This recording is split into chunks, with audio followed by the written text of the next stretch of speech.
Hi everybody, welcome back. Hopefully you're feeling pretty confident with 1-point perspective now after what we did yesterday. I'm going to go over just the hallmarks one more time real quick as a bit of a review before we jump into 2-point perspective. So remember, with 1-point perspective, all of our lines are receding to a single vanishing point, which is our dot here in the back. And then when you are looking for a 1-point perspective image, note that the edges of whatever objects are in there are parallel to the picture plane. So our edges here are parallel to these sides of the picture, and these edges are parallel to this part of the picture plane. So that's what we're always looking for 1-point perspective, and those corners recede to the single vanishing point. Remember that your horizon line is always at eye level, and you connect the corners closest to the vanishing point, not the corners farthest away like this one, because you wouldn't see through the box.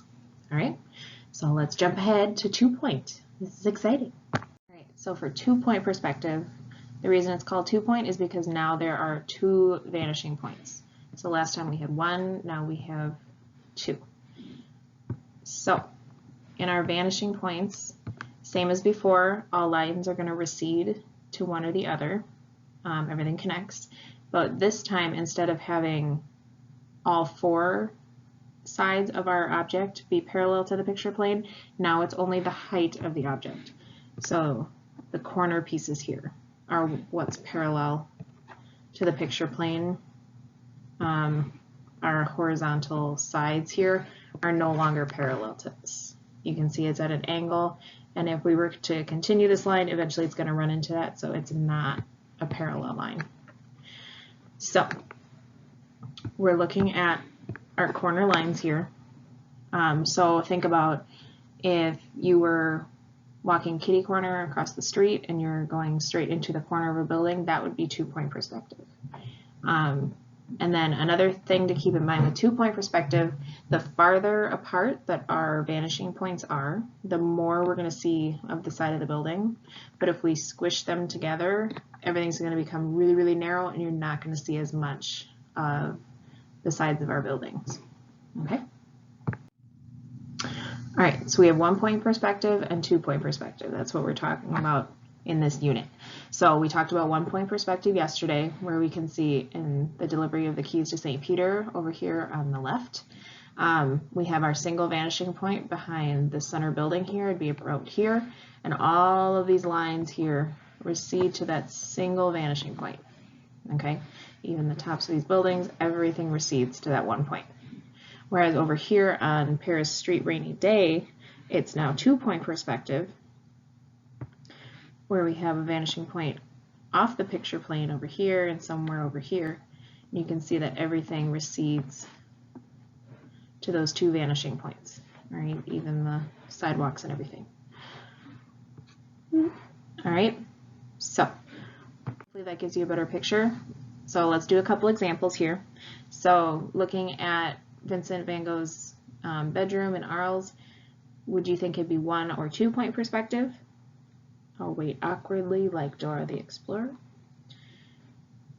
And this one actually is tricky because it has a little bit of both, but overwhelmingly it's 1-point perspective. You can see the lines in the bedroom here.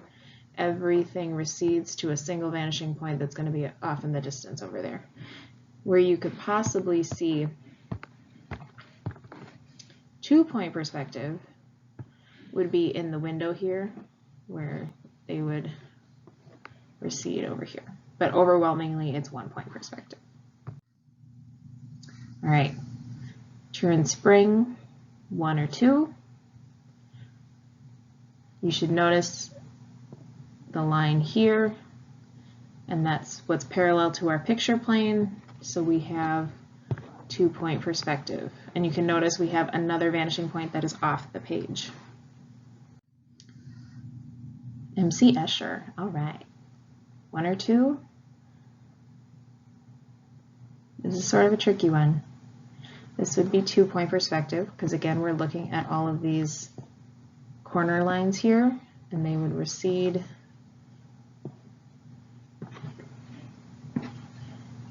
to another vanishing point off the page. Last one, Last Supper by Leonardo da Vinci. This would be 1 point perspective.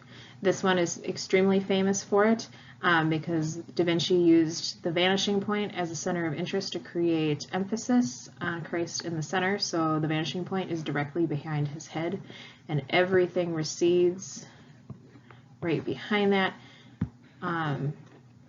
making sure that he is the focal point and the most important thing in the image. So it can be used as a tool to create emphasis as well, tying back to our last unit. So, all right, so that's all you need to know about 1 and 2 point perspective. Hopefully that helps. All right.